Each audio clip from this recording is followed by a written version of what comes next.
মুখ্যমন্ত্রী নিজে বারবার বলেন তাকে ধমকালে চমকালে তিনি কি করতে পারেন। সেনা হয়ে গেল রাজনৈতিক বিতণ্ডার একটা পাল্টা। কিন্তু যখন তিনি নিজে রাজ্যের বিধানসভায় দাঁড়িয়ে কৌশলে উস্কে দেন, তখন তার পুলিশ সামান্য চুরি ডাকাতি সামলাতে গিয়ে নাজেহাল হয়ে যায়। মুখ্যমন্ত্রী উস্কানিতে যদি সত্যি সত্যি অঘটন ঘটে, সেই পুলিশ দিয়ে তিনি সামলাতে পারবেন তো?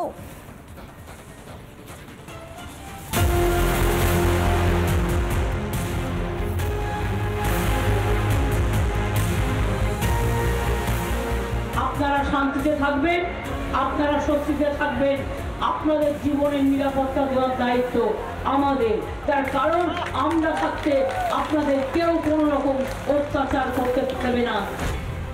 শাসক দলের সর্বময় নেত্রীর সংখ্যালঘু প্রীতি কে না জানে, তবে এবার দোসর হয়েছে হুমকি একেবারে বিধানসভা থেকে। এত যে অশ্লীল কথা বলছেন একটা ধর্মের নামে, এত কুৎসা করছেন, একটা অপপ্রচার করছেন, একদিন তারা যদি একটা আন্দোলনের ডাক দেয়, আপনি নিজেকে সামলে রাখতে পারবেন তো? অবশ্য এ নতুন নয়। ভোট প্রচারে প্রায়শই হাতা খুন্তি সহযোগে কুরুক্ষেত্র তৈরির ডাক তিনি দিয়েই থাকেন। যেখানে যেখানে ওরা গিয়ে গুন্ডামি করবে, আমি মা বোনেদের বলবো, হাতা খুন্তি লইয়া খেদাইয়া দাও দাঁড়াইয়া। এ তো তবু ধরে নেওয়া গেল না হয় ভোট কারবার রণকৌশল, কিন্তু তাই বলে রীতিমতো এক ধর্মের নাম নিয়ে এইভাবে উস্কানি এখানেই শেষ নয়। তার এক ডাকে ঠিক কি ঘটতে পারে বিধানসভায় দাঁড়িয়ে জোর গলায় সেই হুমকিটাও দিয়ে রাখলেন। মমতা ব্যানার্জির ভয়টাই নেই। একদিন হঠাৎ বলে ফেললেন মমতা ব্যানার্জিকে বেরোতে দেবো না। হ্যাঁ, অনেক বুকের ফাটা রে। মমতা ব্যানার্জি একটা ডাক দেবে না, সেটাই শুধু বুঝিস। ডাকটা দিচ্ছে না, তার কারণ জনগণ যখন সাথে আছে তখন তোদের কথায় কথা লাগাবো আমি কেন? রাজ্যের অভিভাবক রাজ্যের মুখ্যমন্ত্রী, শাসক দলের মুখ্যমন্ত্রী, বিরোধীদেরও মুখ্যমন্ত্রী, পুলিশ মন্ত্রীও বটে। তিনি রাজ্যের আইনসভায় দাঁড়িয়ে লাগাতার উস্কানি দিয়েই গেলেন। আপনি নিজেই অতিরিক্ত ভোট ব্যাংকের জন্য তুষ্টিকরণ করতে গিয়ে আপনি নিজেকেই প্রমাণ করেছেন এই সরকার মুসলিম লীগ 2 এর মতো আচরণ করছে। এক যাত্রায় পৃথক ফল হয় কেন? আপনার একটা চোখ বন্ধ কেন? ভোট সংখ্যার হিসেব ধরলে নিঃসন্দেহে সংখ্যাগরিষ্ঠের সমর্থন নিয়েই তিনি মুখ্যমন্ত্রী। নিজেকে জননেত্রী বলতেই পছন্দ করেন। এ হেন জননেত্রীর ডাকে যদি সত্যি সত্যি কোনো অঘটন ঘটে, তার দায় নেবেন তো পুলিশ মন্ত্রী? রিপাবলিক বাংলা। যেখানেই সনাতনের জয় জয়কার, সেখানেই যেন গায়ে জ্বালা মমতা বন্দ্যোপাধ্যায়। একসময় অযোধ্যার রাম মন্দিরকে গিমিক বলেছিলেন মমতা বন্দ্যোপাধ্যায়, আর এবার মহাকুম্ভকে মৃত্যুকুম্ভ বলে অপমান করলেন।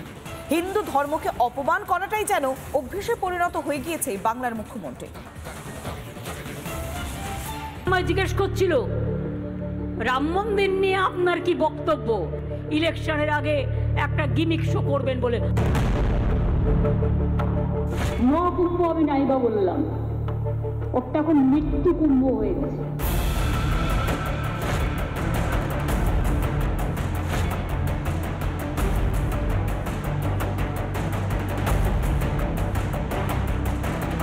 অযোধ্যায় রাম মন্দির শুধু হিন্দুদের নয়, এক করে দিয়েছিল গোটা দেশকে। কিন্তু সেই সময়েও রাম মন্দির নিয়ে কিছু লোকের গাত্রদাহ হয়েছিল।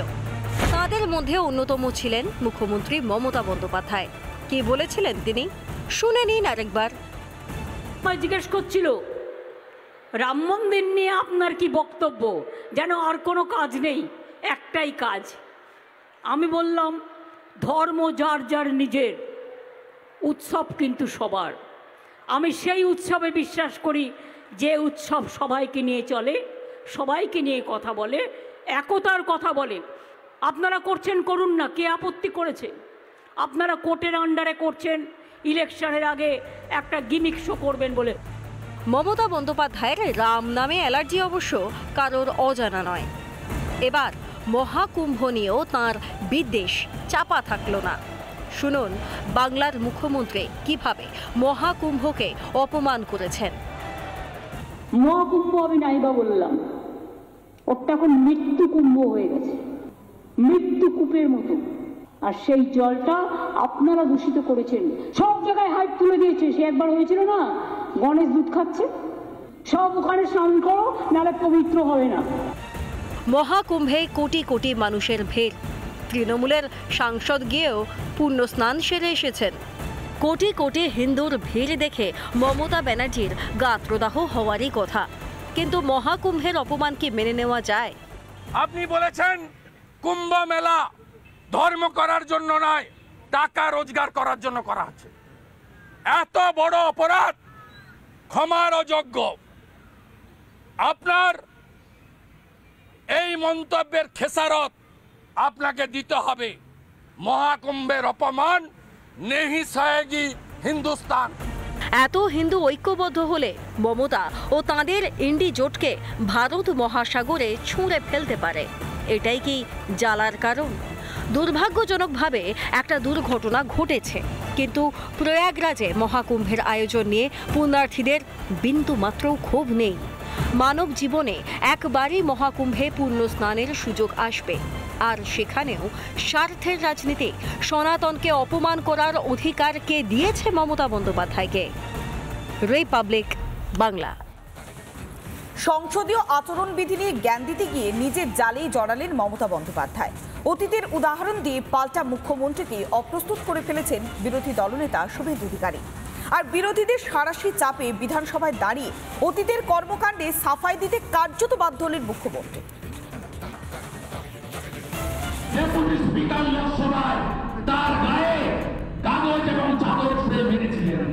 আমি যখন কাগজ ছুঁড়ে ছিঁড়েছিলাম, কারণ হচ্ছে আমি তখন একা ছিলাম।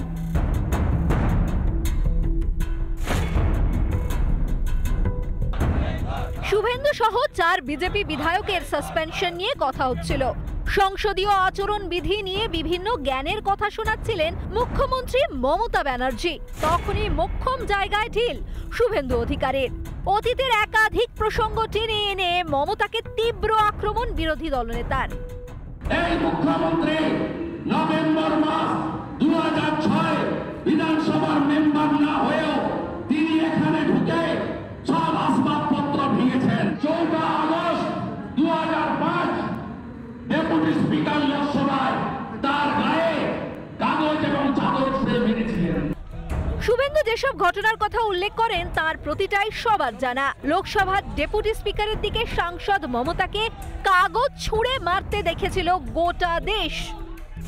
যদিও মুখ্যমন্ত্রী কোনোটারই দায় নিতে নারাজ, উল্টে বিধানসভার অধিবেশনে দাঁড়িয়ে সাফাই দিতে শোনা গেল তাকে। শুনুন, আপনারা কতজন আছেন সংখ্যায়? আমি যখন কাগজ ছুঁড়ে ছিঁড়েছিলাম, কারণ হচ্ছে আমি তখন একা ছিলাম। বিজেপি, কংগ্রেস, সিপিএম একসাথে 7 দিন ধরে নোটিশ দেওয়ার পরেও একটা কথা বলতে দিত না। মুখ্যমন্ত্রী যতই অস্বীকার করুন না কেন, বিরোধী থাকাকালীন তিনিও তার দল এমন কিছু উদাহরণ তৈরি করে গিয়েছে যেগুলি এখন হাজার চেষ্টা করেও মোছা অসম্ভব। কিন্তু বিরোধীদের কথা বলার সুযোগ করে দিয়ে শাসক হিসেবে অন্তত সঠিক নজির গড়তে পারছেন কি মমতা? রিপাবলিক বাংলা। নানা ধরনের কন্টেন্ট দেখার জন্য লাইক করুন, শেয়ার করুন আমাদের ফেসবুক পেজ, সাবস্ক্রাইব করুন আমাদের ইউটিউব চ্যানেল। পাশাপাশি অন্যান্য ব্রেকিং নিউজের জন্য অবশ্যই চোখ রাখুন রিপাবলিক বাংলায়।